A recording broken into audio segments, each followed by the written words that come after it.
mga tamaan mas mga. Ano yung ating sir? Yung shoulder ko, frozen shoulder na. Frozen shoulder. Ano ba nangyari sa'yo before? Ang Wala kang semplang sa motor? Wala. Ang sa akin yung driver kasi ko. Yung pagpagod niya ng pakapal na dito. Kumakapal, parang kumakapal, maabot dito? Hmm. Okay. Kailan mo pa naramdaman yung mga ganang bagay? Mga 10 years na yan. 10 years? Kasi nagpapahinante rin ako eh. Grabe. Pag-drive kasama sa pahinante. Puso ko konti. Ayun sa akin. Alin? So, nakaraan ko lang ito yung mga isa rin linggo. Ayan, madali lang yan pag mga ganyan. Pero ito, 10 years na, ibig sabihin, grabe na yung pagtitiis mo na yun. So, yung isang taong nga lang pagtitiis eh, Lagi yung pahihilip ko lang, hindi na ako. hindi nawawala. Ano yung hilot lang siya, hilot. Tapos pag ano,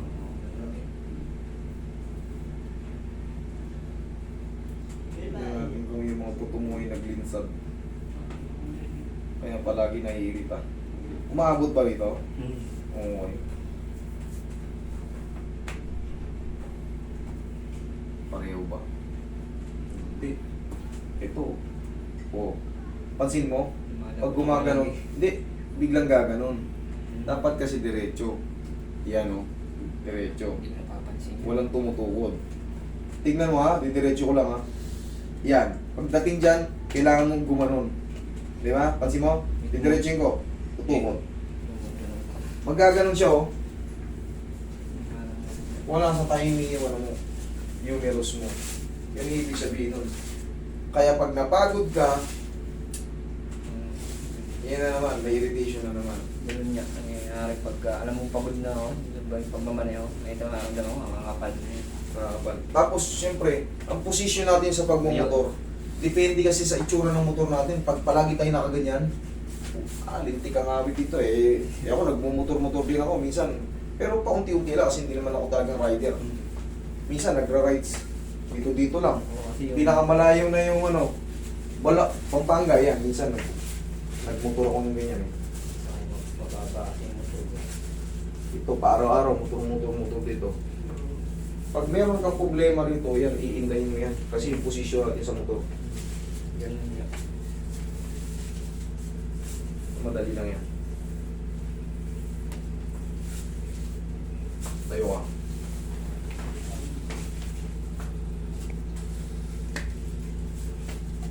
Relax naman. Yan. Oh.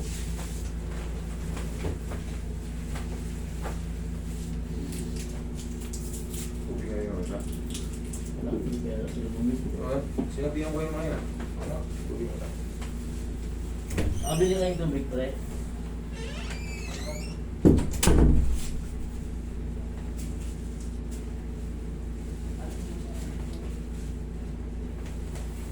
Gawang patagilid.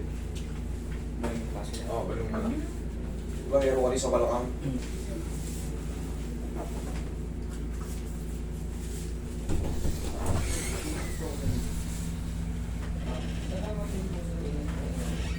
Bilang side.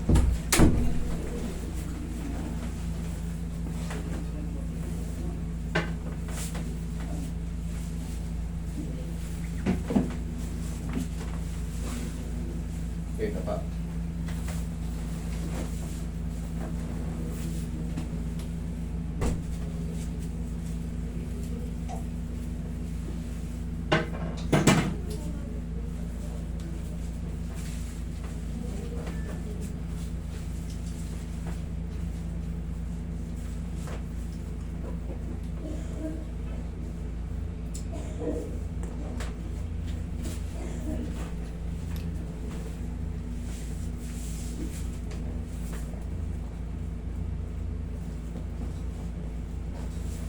Ito sir, hindi maganda yung condition nito ha.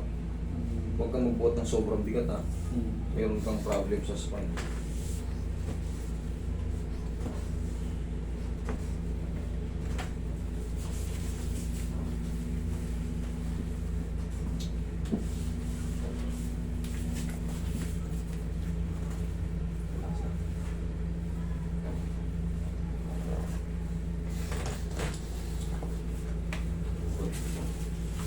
Tamang ba kaya?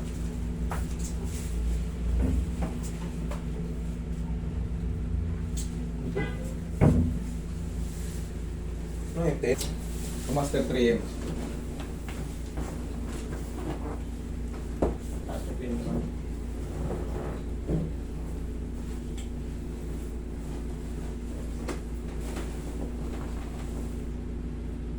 Okay, relax ka lang. Inhale.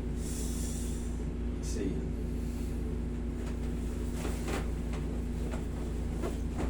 kunin ko. Yan pa lang muna.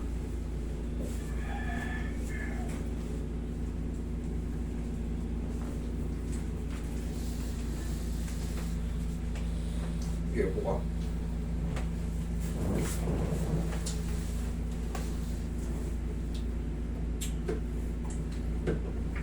Kaliwete po ba kayo, sir? Hindi. Hindi. Hindi. Oh, total, hindi kayo kaliwete. Ito, siyempre, ang tagal na nito eh. 10 taon ngayon. Naramdaman mo may lumagutok dito kanina. Mm. Ngayon, wag mo lang muna to ibuhat ng mabibigat. Kung mga normal, mga bottled water lang, mga kung ano-anong baka bagay lang, lipat lang ng mga plato ka. Pero yung mabibigat na bagay, iwasan mo muna tong ano ha. Kasi kakaangat lang ito eh. Sa loob kasi ng 10 taon, mayroon ng guide yan. Baka umano lang ulit, umigkas. Back to zero na naman tayo. Okay? 1 to 2 days maninibago ka sa pakiramdam mo para mayroon pang mga pain-pain ha. Normal lang yun. Kasi syempre, yung posisyon ng buto mo, binago, yung mga tendon mo, mga muscle mo, na-realign. Okay? Maaaring may mga konting kirot-kirot, pero normal lang yun. Sasanayin na natin to. Hindi ka nasaktan kanina ng paglumok. O hindi. Ibig sabihin, tama lang yung binalikan. Kasi kung na-dislocate kita, alam mo na ang kasunod, mamamaga ka. Okay? Pero yun nga, siyempre, tinatansya ko lang din. Siyempre, 10 taon niya ng ano eh. Kumbaga, paulit-ulit lang. Ngayon, iwasan mo lang muna yung sobrang bigat. Dito ka muna pumersa, ha? Total, kanan ka naman eh. Yan. Baka kasi pagbuhat mo, bumaba. Kasi may guide na yan eh. Sayang. Okay? Hayaan mo lang muna kahit mga 1 linggo, no? Dito ka lang muna magpuwersa-puwersa. Pero yung kung magagaan lang naman, maglilipat ka na ng ganyang basurahan, mga tissue, mga ganyan, walang problema yung mga simpleng bag na ganyan, no? Huwag lang yung, ang ibig ko sabihin, yung heavy work, baka mag-angat ka ng simento eh, mag-angat ka ng mga kung ano-ano, bigas. Hindi po pwede. Oh, tignan mo kanina umiigas. O, ngayon. O, di ba? Pansin mo kanina, gumagano, no? O, yan. Diretso na. Yun yung observation ko kanina. Pero ngayon, okay na yan. Okay, sir? O, pati balakang mo, check mo.